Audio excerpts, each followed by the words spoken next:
Welcome to our channel. Please remember to like and subscribe if you haven't already.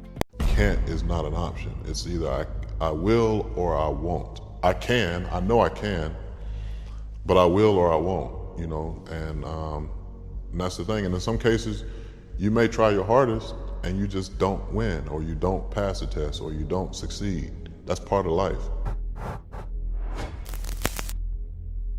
Understanding it's going to take hard work, discipline, and learning how to work with other people in order to get to the next level.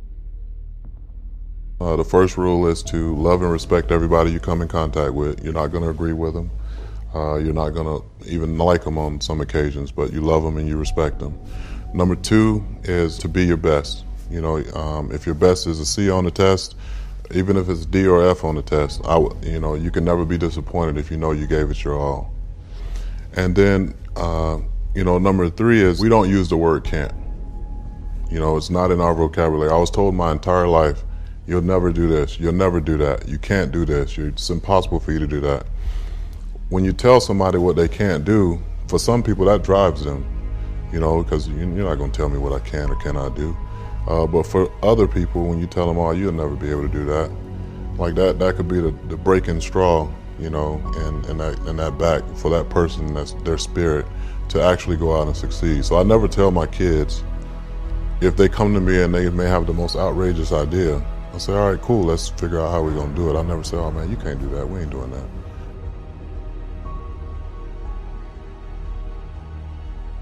It's a work ethic. You gotta be passionate about whatever it is that you're gonna do, whether it be, an artist, entertainer, sports figure, political, like whatever it is that you decide to do in life, you have to have an extreme work ethic. You gotta be willing to do stuff that other people aren't willing to do. You have to have respect. The first thing I taught my kids when they can understand it was how to shake somebody's hand. If your agenda is to help make an impact on people's lives, then it shouldn't matter if your name's at the top of the banner. It shouldn't matter if your gifts have certain name tags or whatever, however you want to do it. I'm super competitive, so nobody's going to tell me what I can't do. I mean, I can't sing, but don't tell me I can't sing. I'm going to give you my best singing possible. It's not that I can't sing, it's just I don't sing well. But you know what I'm saying? So it's like, for me, I always had a drive to, not prove people wrong, but to prove God right. God said that He has great plans for me. So my grandmother passed away from breast cancer in 1995. I was going to the hospice. The woman that was her roommate, per se, she was from the South, and she was very racist. Every time I come in the room, she'd say, oh, well, there goes that boy. I had to do everything I could. I knew I had grown because I didn't respond the way I probably should have responded had she caught me a couple years earlier. My grandmother, after a few weeks, she reached over and grabbed my arm, and she was like, if I happen to die before she does, I want you to come back and see her.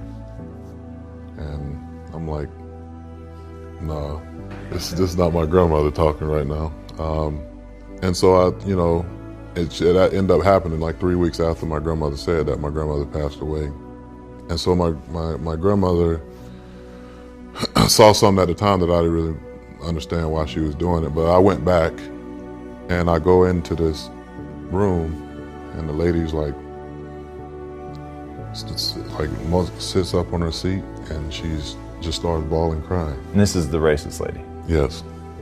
And then she was like, I'm so glad I got a chance to see you again. I thought I'd never see you again. I apologize for how I treated you. I've gone to church. I've done so many things, in church. I've served the homeless, etc., etc. But I wasn't doing the one thing that I know that God would have approved of the most, and that's loving His people. And then she asked me if I can give her a hug. And I said in my TED Talk, I was a little apprehensive about doing that because she could have, you know, shanked me or something like that on the side. But you know, I hugged her, and when I hugged her, she said, "You're like the son that I never had." And I'm going, okay. I didn't understand it at the time. I'm walking out, and then the lady said, you know, the ladies up front, they were like, "That was so beautiful to witness," because, you know, essentially the reason why she had so much anger towards you was because she kind of got dropped off, which happens a lot in nursing homes or, you know, care centers. The family dropped her off, and she has 2 daughters, and the daughters just couldn't handle the seeing their, you know, their mom in that position. And my grandmother saw that before I would have ever saw it. She just saw, you know, an opportunity for even the hardest of hearts to be changed, even in their dying days. If you can have impact on somebody that you know that way, then just imagine what's going to happen when you do that to a complete stranger. And it may not be "I love you and I believe in you." It may be the action of showing, hey, you're worthy of nice clothes or a nice pair of shoes, or you're worthy of being able to go and enjoy a movie. You know, in college, the more successful people are the ones, most of the time, the people that are more well-rounded. You kind of have an appreciation for what other people do and whatever other people are going through, but you can be inspired on any given moment, any given day.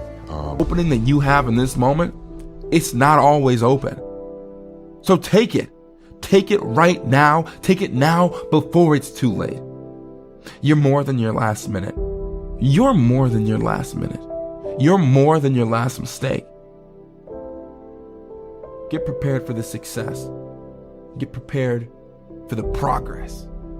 You can make this you. Make this power yours. Yours to keep forever. Because this is what you're going to leave behind. This is what your legacy is made up of. The moments when you get knocked down but rise up over and over again. These are the building blocks of the legacy that you're constructing. These moments when you push forward and rise up over and over again. And that is what brings you to the place where you thrive. The place where you thrive and become better. People gave to me and my family and my mom and other kids in my situation when they had nothing to gain in return.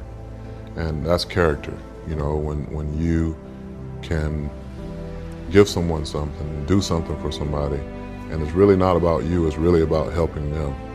And you're not expecting anything in return, right?